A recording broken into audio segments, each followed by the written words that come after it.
अस्सलाम वालेकुम viewers, good healthy morning. मैं हूं आपकी होस्ट डॉक्टर आफिया और आप लोग देख रहे हैं हेल्दी मॉर्निंग। हर रोज़ सुबह की तरह इस सुबह भी हम आपकी खिदमत में हाजिर हैं, बहुत ज़्यादा इन्फॉर्मेशन लेके, बहुत ज़्यादा नॉलेज लेके, ताकि हम आपकी लाइफ को और ज़्यादा इम्प्रूव करने में आपकी हेल्प कर सकें, आप अपनी लाइफ खुद इम्प्रूव कर सकें। जो नॉलेज आप हमसे सीखते हैं वो आप आगे फैलाएँ। और जिस जिस तरह कहते हैं ना, जैसे जैसे इंसान की एज बढ़ती जाती है उसमें एक विजडम जो है वो बढ़ता जाता है, उसमें नॉलेज बढ़ती जाती है, वो बहुत सारी दुनिया देख लेता है। और इस तरह जब इंसान में नॉलेज विजडम बढ़ता है तो फिर उसको बहुत सारी चीज़ों का पता चलता है। और जब उससे किसी चीज़ की एडवाइस ली जाती है तो वो एडवाइस देने में एक बहुत ही एक्सपर्ट ओपिनियन की एडवाइस होती है। ज़रूरी नहीं आपको उस पर्टिकुलर चीज़ के बारे में आपके साथ ही हुआ हो या आपको ही वो, जब आप सराउंडिंग में भी देखते हैं, लोगों को भी देखते हैं, तो आप उससे बहुत कुछ सीखते हैं। तो हम आज जिस चीज़ पे बात करेंगे वो एक ऐसी ही चीज़ है जो एज बढ़ने के साथ होती है, जिसको हम कहते हैं एजिंग। एजिंग जो है एक फिनोमेना है, जो कि एक फिजियोलॉजिकल फिनोमेना है, सबके साथ होता है। इट्स एक्चुअली इसको कहते हैं कि एक्यूमुलेशन है, जमा हो जाना है बहुत सारी ऐसी चीज़ों का जो कि वक्त के साथ हो जाती हैं, जिसमें आती है थोड़ी सी physical change, psychological change and social change. ये तीनों चेंजेस मिलकर जो टाइम के साथ होती हैं एजिंग कहलाती हैं। अब फिज़िकल चेंज एक ऐसी चीज़ है जिससे बहुत सारी मर्द हजरात और ख़वातीन हजरात जो हैं वो डरते हैं। They actually fair ageing. Ageing से डरा जाता है कि एजिंग के साथ रिंकल्स हो जाएंगे, एजिंग के साथ हेयर फॉल हो जाएगा, एजिंग के साथ दांत गिर जाएंगे, एजिंग के साथ आप इतने प्रेजेंटेबल एंड प्रिटी नहीं रहेंगे, यूथ चला जाएगा। ये सारी बातें जो होती हैं, कहने को तो हम लोग को ऐसा लगता है कि हाँ ये सब तो बहुत बुरा है, लेकिन ये बड़ी सुपरफिशियल अप्रोच है ऑनेस्टली स्पीकिंग। जिस तरह बच्चा बड़ा होता है इस तरह एक बड़ा बूढ़ा भी हो सकता है। तो it's just normal like our parents. हमारे वालदैन भी तो अब एक वक्त था जब हम छोटे थे और अब वो उस वक्त वो लोग यंग थे, आज वो लोग थोड़े से ओल्ड एज की तरफ जा चुके हैं। तो हम लोग ये दिस इज़ नॉर्मल। एक दिन हम सब ने ओल्ड एज की तरफ जाना है, इसमें this nothing wrong. This is जो एक चीज़ हम लोग को पता हो जानी चाहिए कि एजिंग इज़ परफेक्टली नॉर्मल। इससे कोई टैबू रिलेटेड नहीं है, इससे कुछ भी ऐसी रिलेटेड नहीं है, कोई डर इससे रिलेटेड नहीं होना चाहिए किसी भी इंसान में। लेकिन इसके अलावा जो फैक्टर्स हैं एजिंग के वो हम आज डिस्कस करेंगे। आप लोग हमें ईमेल कर सकते हैं healthymorning@health-tv.tv, healthymorning@health-tv.tv। आप हमें SMS कर सकते हैं, एज लिख के आप स्पेस देंगे, अपना मैसेज टाइप करेंगे एंड सेंड इट टू 8888। यहाँ मैंने बात की एजिंग की। जैसे जैसे इंसान की एज बढ़ती जाती है, एक चीज़ को कहते हैं कि अर्ली ओल्ड एज, जिसमें 64 से लेके 74 तक का टाइम आता है।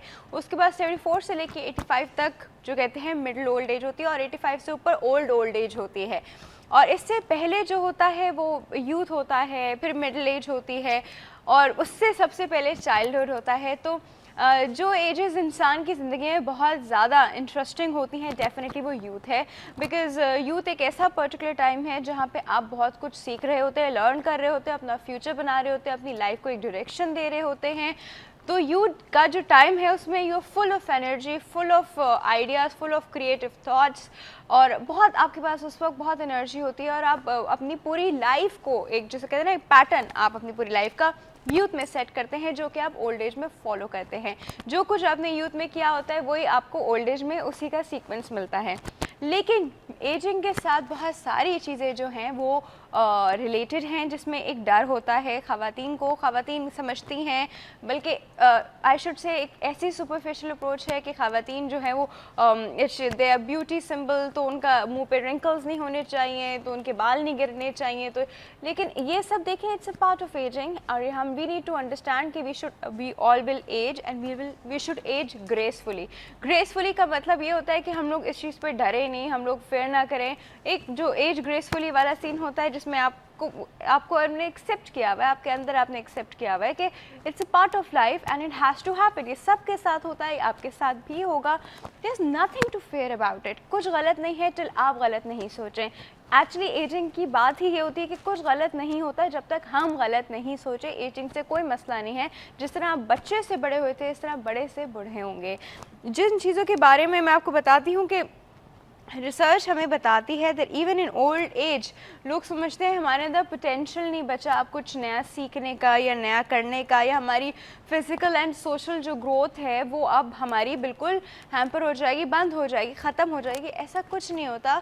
रिसर्च से पता चलता है कि नहीं, आपके अंदर अभी भी पोटेंशियल है फिज़िकल एंड मेंटल ग्रोथ का। तो सोचें, और social growth as well, because हम लोग देखते हैं कि कुछ लोग जो होते हैं अब जब वो यंग होते हैं तो वो इतना अपने काम में होते हैं, इतना उनके सराउंडिंग में एक स्केड्यूल बना हुआ होता है, उसके अकॉर्डिंग उन्हें जल्दी जल्दी सारी अपनी रिस्पॉन्सिबिलिटीज़ जो हैं वो कंप्लीट करनी होती हैं।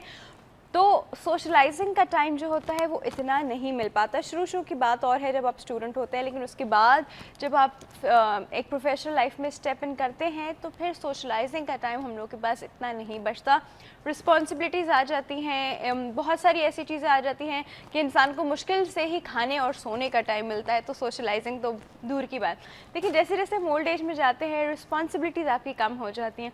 रिस्पॉन्सिबिलिटी जब कम होती है, जब आपका बर्डन जो है वो आपके बच्चे बड़े होते हैं उनके ऊपर भी थोड़ा सा आता है, तो फिर आपको टाइम मिलता है अपने लिए, फिर आपको टाइम मिलता है सोशलाइजिंग का, लोगों से मिलने का, अपना सोशल सर्कल बढ़ाने का, जो कि एक बहुत ही हेल्दी एक अप्रोच है। हर इंसान की सोशलाइजिंग बहुत होनी चाहिए, because we all are social animal. हम लोग को हमेशा रहने के लिए हमारी सराउंडिंग में इंसान चाहिए जिनसे हम हंस बोल सकें, सब कुछ शेयर कर सकें।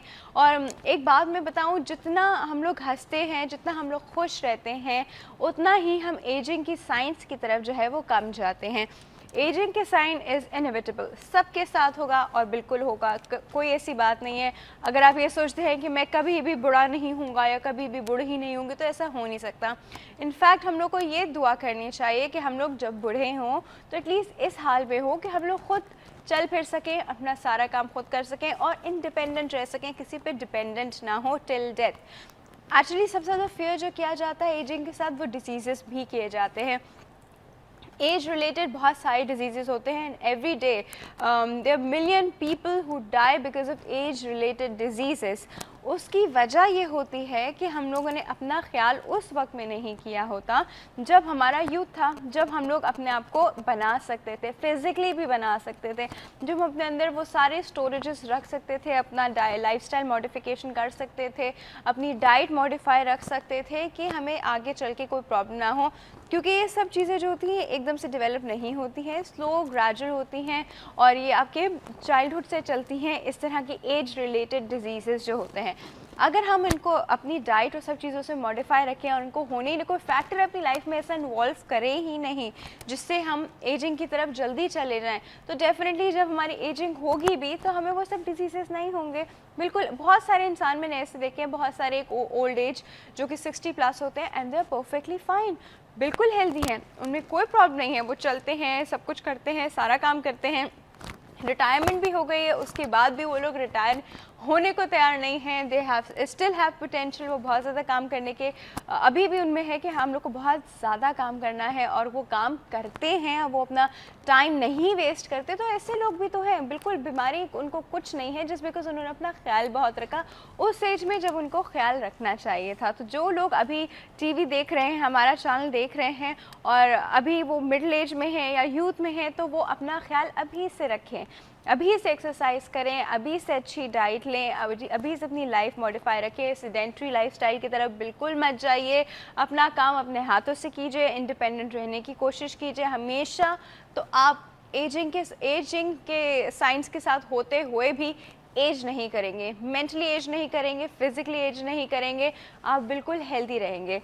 एजिंग जो फिज़ियोलॉजिकल फिनोमेना है, जिससे हाथों पाँव पे रिंकल्स आते हैं, हमारे सारे बॉडी के जो फंक्शंस हैं वो थोड़े से, कोई स्लो डाउन होता है, कोई हैम्पर होता है, कोई इस तरह होता है, वो नहीं हो पाएगा इतना। और जो रिंकल्स की बात आती है, जो थोड़ी सी फिजिकल उसकी बात आती है, that is what we can not control, वो हमारे हाथ में नहीं है और वो होता है। इस चीज़ के लिए बहुत ज़्यादा कॉस्मेटिक सर्जरीज जो है वो बन चुकी हैं। जो लोग ऑप्ट करते हैं इन चीज़ों के लिए, जो लोग कर सकते हैं, जो अफोर्ड कर सकते हैं, वो लोग इन चीज़ों पे ऑप्ट करते हैं।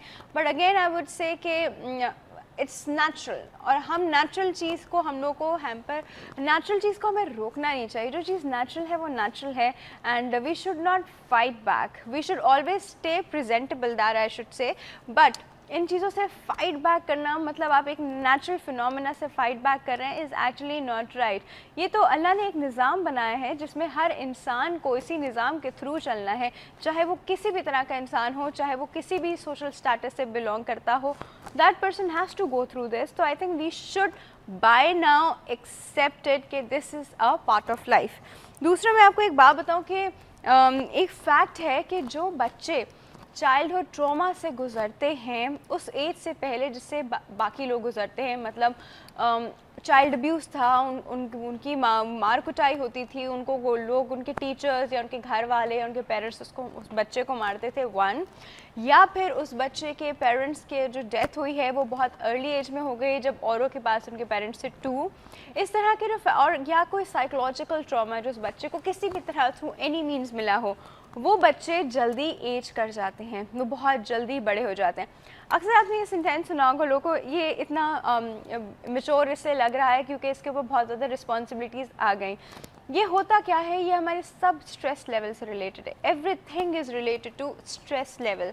स्ट्रेस हम कोप अप कर पाते हैं तो हम खुश रहते हैं, एजिंग देर से होती है हर चीज़ की, और उसके साइंस भी डेफिनेटली देर से नज़र आते हैं। लेकिन जहाँ स्ट्रेस हम पे हावी हो जाता है, स्ट्रेस हमारी लाइफ का पार्ट बन जाता है, हम नॉन स्टॉप स्ट्रेस में रहते हैं 10-10, 20-20, 25-25 साल, तो आप सोचें तो उसमें हम अपने आप को इंटरनली कितना डैमेज करते हैं।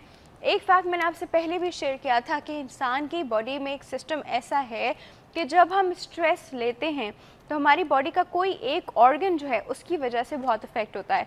That organ could be liver, could be kidney, could be heart, could be thyroid, could be brain, could be anything. आपकी बॉडी का कोई एक ऑर्गन जो है ना, वो आपका स्ट्रेस जो होता है वो अपने अंदर एब्जॉर्ब कर रहा होता है, और फिर उसमें आपको डेफिनेटली जब उसमें इश्यूज होने लगते हैं तो आपको नज़र आने लगते हैं। और ऐसे लोग बहुत अपनी वक्त से पहले बूढ़े, और वक्त से पहले बूढ़े इनफैक्ट नज़र आने लगते हैं, उनकी शक्लों पे नज़र आने लगता है। वो 30 के होंगे तो 45 के लगेंगे, 45 के होंगे तो वो 55 के लगेंगे। इस तरह उनके अंदर एजिंग के साइंस नज़र आते हैं।